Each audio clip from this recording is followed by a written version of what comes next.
Hola, en este último capítulo, el capítulo 8, resumen y evaluación, vamos a ver un efectivamente breve resumen y evaluación de los distintos modelos que presentó Taggart a lo largo del texto. Ya, entonces, en primer lugar, Taggart da su respuesta de Miss Universo de cómo en las ciencias cognitivas no hay un ganador de todos estos modelos, sino que todos son buenos modelos para distintas cosas. Y ese es un poco el espíritu de todo el capítulo, eh, y es bastante como un unificador. Ya, entonces, primero que nada, ¿a qué se refiere Taggart con que no hay una teoría unificadora en ciencias cognitivas? Da los ejemplos de, por ejemplo, la genética y la ciencia de evolución, que son cosas que son totalmente transversales en biología, que dan como un modelo explicativo súper general, que dentro de eso, por ejemplo, caben fenómenos súper diferentes, desde que sido la evolución del ojo en el pingüino hasta, claro, el lenguaje humano. Y de esa manera son teorías que son súper abarcativas, tienen mucho poder y son como geniales en eso. Y las ciencias cognitivas, como ahí Taggart no menciona que el modelo computacional representacional de la mente quizás sería esa teoría unificadora, pero que entre estos modelos que presenta, entre la lógica, las reglas, los conceptos, las imágenes, las analogías, bla, bla, bla, bla, en el fondo no dice como, ya, y estos son los campeones. A pesar de que algunos puedan tener más peso en algunas áreas, menos en otras, etc., no habría como uno que derroque a todos los demás, ¿ya?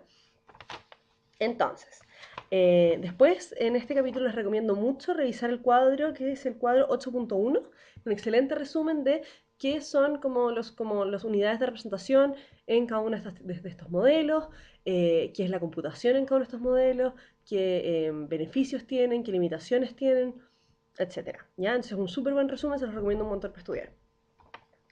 Ya, entonces después lo que hace Taggart es que evalúa estos modelos según eh, lo que ha estado evaluándolos a lo largo de todos estos capítulos.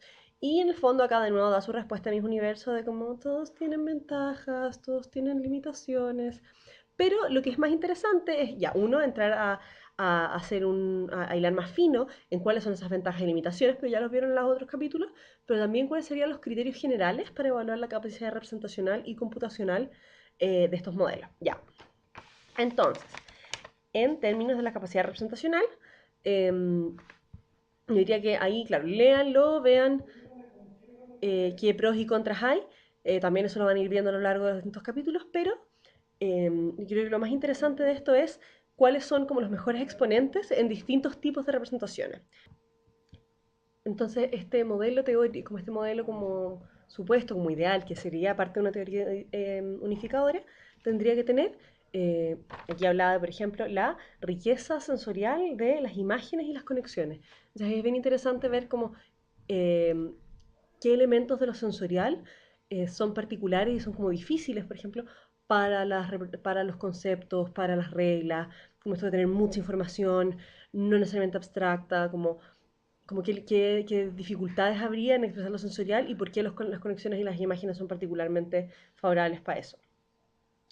Luego habla de la capacidad organizativa de los conceptos, los análogos y las imágenes. Entonces ahí cómo es posible organizar información y como la capacidad computacional que sale de esto.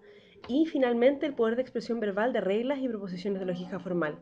Ahí es bien interesante que las relaciones entre las unidades en reglas y en lógica formal, sobre todo en lógica formal, son súper finos, son más, o sea, son mucho más poderosos que, por ejemplo, las relaciones que se pueden establecer en, claro, imágenes o conexiones, etcétera. Y ahí son conexiones más simples, son menos poderosos.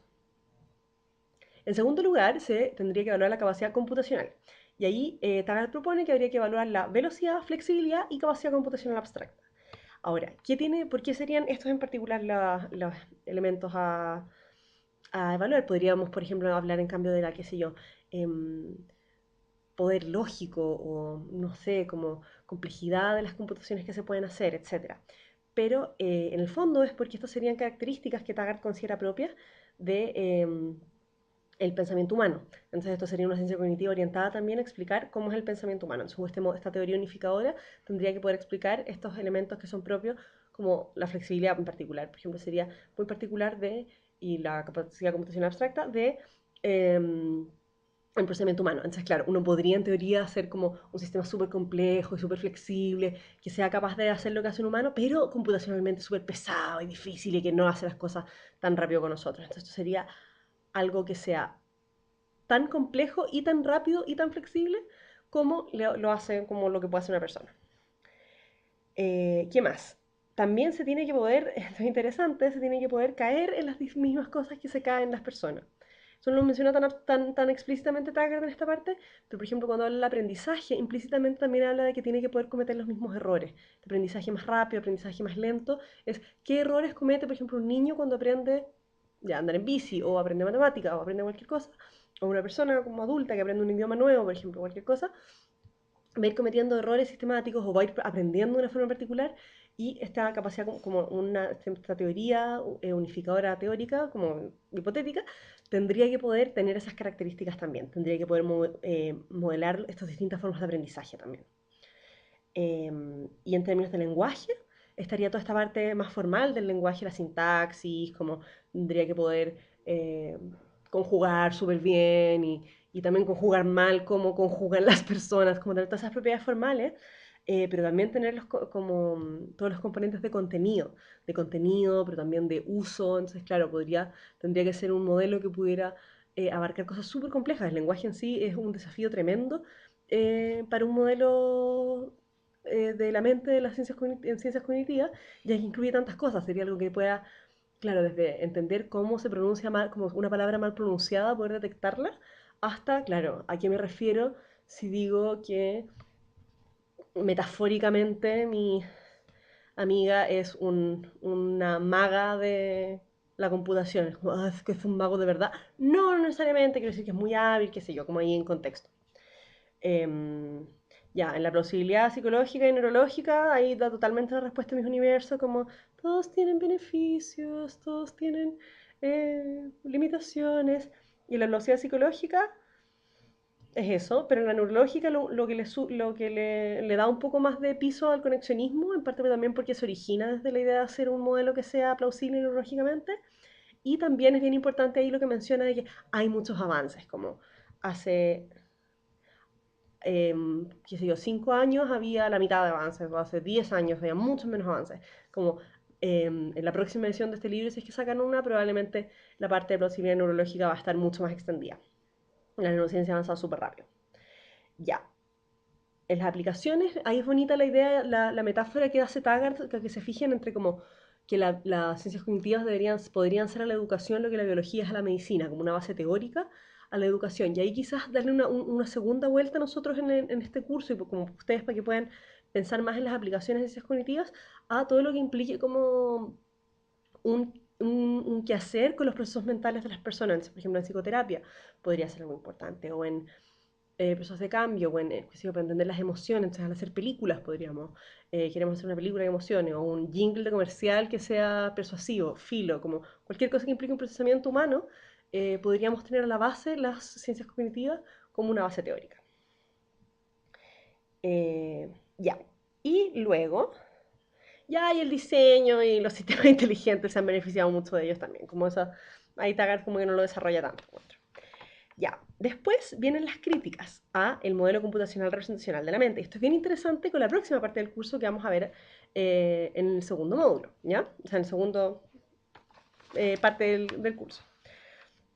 Ya, entonces, las críticas al modelo serían la realización física.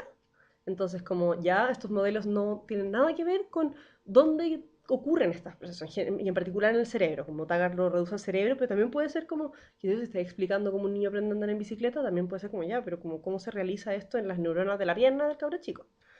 La conciencia, el modelo computacional representacional de la mente, no considera que el sistema tiene que saber qué piensa o sentir qué piensa o tener una experiencia de eso.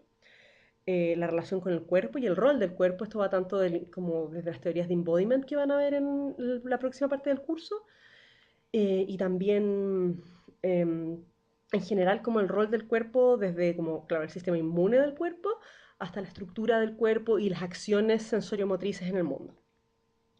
El rol del mundo y el entorno, entonces como la interacción con cosas, la interacción con un mundo, un contexto con objetos, claro, entonces esto en teoría es una mente que, claro, es un computador que recibe Y aquí sería como, ya, pero no somos tanto eso, sino que somos un agente activo en un mundo que también tiene mucha información, que también tiene regularidades, que no da lo mismo si estamos acá o estamos en la luna. Y, bueno, la mente como sistema dinámico, que es una crítica más a la forma computacional que se le atribuye, como a la forma computacional que se suele atribuir a la mente en este modelo.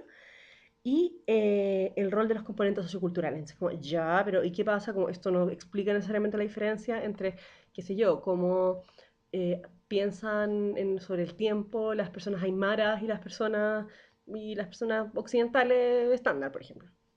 Y eso sí hay diferencias y sí se muestran experimentalmente. Entonces no es solamente como una crítica como, sí, como desde como interdisciplinaria, sino que es bien desde dentro. Como no es solamente esto, no es solamente como gente que no les gustan las ciencias cognitivas y les hace esta crítica, sino que también es gente que trabaja en ciencias cognitivas. Dice como, ya, pero aquí no estamos pudiendo incorporar la cultura y las variables culturales que sabemos que son importantes, incluso desde dentro de las ciencias cognitivas. Ya. Y ahí viene todo el tema de cómo reaccionamos ante estas críticas. Las negamos y eso no es importante, que por mucho tiempo se hizo eso. Entonces tuvieron que estar muy insistentes en estas críticas para que se pudieran tener. Como se incorporan, el modelo se expande, se le agregan cosas para que el modelo computacional representacional de la mente pueda incluirlas. Se incluyen componentes que no son computacionales o representacionales a este modelo, como un acoplado al modelo como para complementarlo, pero desde fuera. O se dice ya el modelo no sirve para nada. Y hay autores que creen en todo, como hay de todo en la viña de las ciencias cognitivas. Ya. Y por último, Taggart da un pequeño marco que les va a servir bastante para la próxima parte del curso sobre el dilema mente-cuerpo. Y ahí sería qué relación hay entre lo mental y lo corporal en el sentido de como la fisicalidad del cuerpo y lo mental que en teoría, claro, podría ser como en este modelo computacional podría no tener como, podría no haber cerebro, como en esta como crítica que se le da a la realización física o como el rol del cerebro y el cuerpo es como, ya, pero como cómo se relacionan estas cosas. Y ahí es bien importante que entiendan bien qué es el dualismo, esta idea de como la mente por un lado, el cuerpo por el otro, que es como incluso cuando uno dice como la mente y el cuerpo, es como, ya, esta cosa y esta otra cosa nada que ver. El materialismo, la idea de que la mente está arraigada y es en el fondo física, y que no hay como, Dennett, si no me equivoco, como hay varios autores que hablan como de las hadas, así como no hay hadas en la mente. El modelo reduccionista, el materialismo reduccionista, que sería solamente hay eso y nada más. Y eliminativo, que dice no vale la pena hablar de procesos mentales. Como en el fondo las neurociencias van a arrasar con todo. Y esos son como neurocientistas o cientistas cognitivos súper arraigados en neurociencias, como que un poco así como, se van a quedar sin pega. Que, como en el fondo es como una idea de una neurociencia acabada, hace que las ciencias cognitivas sean redundantes. Y el funcionalismo, que en el fondo dice como, da lo mismo como el cerebro en esto, porque lo que importa son la relación entre estos procesos, eso es lo que es relevante de la mente, no necesariamente como el cerebro y el cuerpo y la relación física humana en la que ocurre, sino que en un computador también podrían estar estas cuestiones o en un alienígena, que es típico como experimento mental de funcionalista, como, pero si llegara un alienígena y tuviera un sistema nada que ver, también podríamos decir que tiene procesos mentales y que esa relación mente-cuerpo no se da por la realización física, sino por la relación entre estos procesos y cómo se van siguiendo, como por cómo están estructurados.